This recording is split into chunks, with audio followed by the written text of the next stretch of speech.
अंजलि शादी रोकने में नाकाम तो हो जाती है, लेकिन इसका पूरा फायदा ही विराज उठाता है। हालांकि उसकी बेइज्जती इतनी ज्यादा हो जाती है पूरी मार्केट में, सबके सामने साड़ी पहन करके नाचना पड़ता है और ये सारी चीजें अब दुश्मनी को और ज्यादा बढ़ाती है, जो और ज्यादा एपिसोड को इंटरेस्टिंग और काफी मजेदार बना देती है। तो अगर बात करें एपिसोड की स्टार्टिंग की, तो एपिसोड की स्टार्टिंग अंजलि से होती है। फिलहाल ये जो गई होती है रेस्टोरेंट में जहाँ अमन इसका इंतजार कर रहा होता है। अब दोनों अच्छा पल एक दूसरे के साथ में बिताते हैं, तब तक गुंडे इनके ऊपर हमला कर देते हैं। हालांकि वहाँ अंजलि कैसे बचा लेते हैं, लेकिन अब यहाँ से जल्दी घर निकल जाती है। वहीं घर पे युवराज और चंद्रभान यानी उसका डैड, ये सभी लोग आते हैं कार्ड देने के लिए कि मेरे बेटे की शादी है।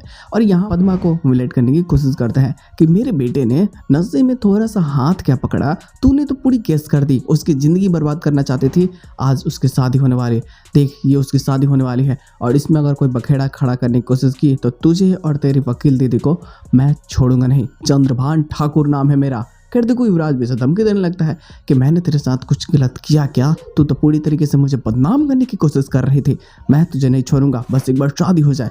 फिर देखो तब तक तो अंजलि आ ही जाती है और इन दोनों को लगे हाथ लताड़ देती है। लेकिन फिर भी यहाँ अंजलि के पास में कोई दूसरा रास्ता नहीं है और वो शादी रोक नहीं सकती। उसे इतना तो कन्फर्म हो जाता है कि चंद्रभान बस कोशिश कर रहा है इससे जीतने के लिए, और यही कारण है कि ये शादी करवा रहा है जल्दी से राघव के बेटे के साथ में। राघव केस हार नहीं सकता, अगर शादी हो गई तो वो जीत जाएगा। अब नहीं, ये सारी चीजें इसे भी पता होती है। ये बहुत गुस्सा करते हैं कि राघव भाई बस मुझसे जीतने के लिए अपनी बेटी का इस्तेमाल कर रहा है।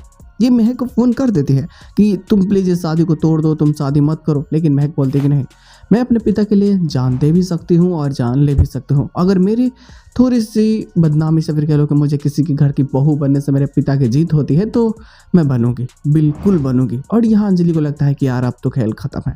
पद्मा को भी मनाने की कोशिश करती है, वो भी इसका साथ नहीं देती, वो भी छोड़ के चली जाती है। अंजलि को बहुत बुरा लगता है, लेकिन फिर भी ये कसम खा चुकी होती है कि मैं युवराज ठाकुर को राजपूत फैमिली का दामाद नहीं बनने दूंगी, चाहे कुछ भी हो जाए। और यहाँ ये अब प्लान बनाने लगते हैं। हालांकि उसी बीच मदरश्री आ जाती है जो ये सबके सामने सेलिब्रेट कर रही होती है। वहीं युवराज भी पहुंच जाता है वहाँ पे। हालांकि इसके साथ में एपिसोड की एंडिंग कर दी गई होती है और ये पोस्ट क्रेडिट नहीं होता है जहाँ युवराज जाता है उस फंक्शन को खराब करने के लिए, तो अंजलि के साथ में थोड़ी सी बवाल कर ही लेता है। लेकिन जो बोलता है कि तुम तो मेरी भाभी हो ना, मैं तुम्हें साड़ी पहना करके नचाऊंगा अपने शादी में, तो बोलते हैं कि ठीक है देवर जी, मैं तुम्हें सिखाते हूँ।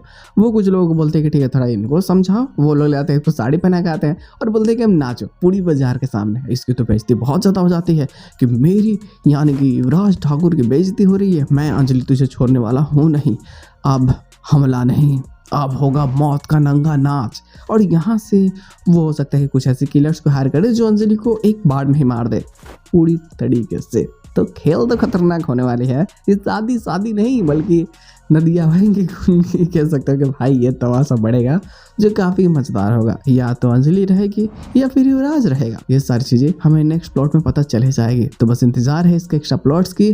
तब देखिए ले बाय, हम लोग मिलते हैं बहुत जल्द किसी नए वीडियो के साथ में।